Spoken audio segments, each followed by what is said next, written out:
Salut! En ce samedi, je vous propose de vous expliquer une pathologie qui touche très fréquemment les coureurs à pied, le syndrome de l'essuie-glace.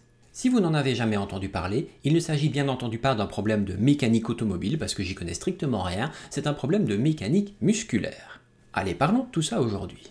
Au niveau du bassin, il existe un muscle dont on parle peu, car son action est plutôt légère, qui s'appelle le muscle tenseur du fascia lata, ou TFL pour les amateurs.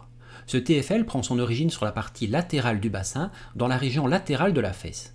C'est un muscle plutôt épais, mais qui se transforme rapidement en une longue bande tendineuse qui descend le long de la face latérale de la cuisse, qui passe à côté du genou, pour s'attacher sur le plateau tibial latéral. J'ai déjà parlé du tibia dans une capsule quotidienne, je vous conseille d'aller regarder cette vidéo du 6 février, la numéro 37, pour vous faire une meilleure idée sur cette structure osseuse. Et c'est justement la structure si particulière de ce muscle qui le rend souvent coupable d'une tendinite au niveau du genou.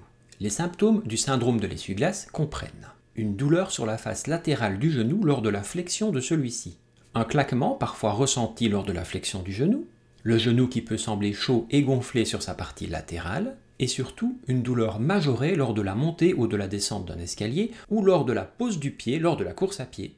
La douleur provient du frottement de la bandelette tendineuse sur le condyle fémoral externe. J'ai également déjà parlé du fémur dans la capsule quotidienne numéro 2 du 2 janvier.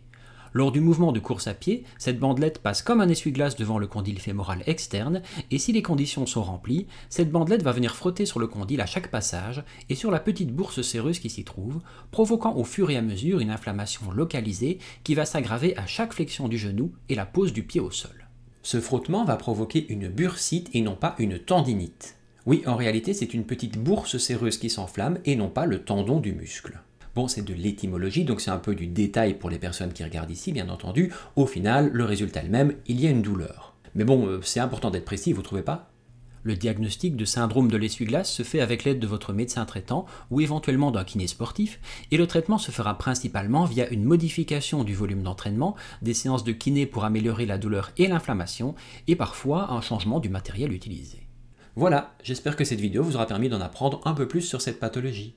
Vous pratiquez la course à pied? Dites-le moi dans les commentaires de la vidéo, ça m'intéresse pour voir si je fais plus de vidéos sur ce sujet ou non. Quoi qu'il en soit, passez un bon week-end, on se retrouve dès demain pour une prochaine capsule quotidienne. Salut!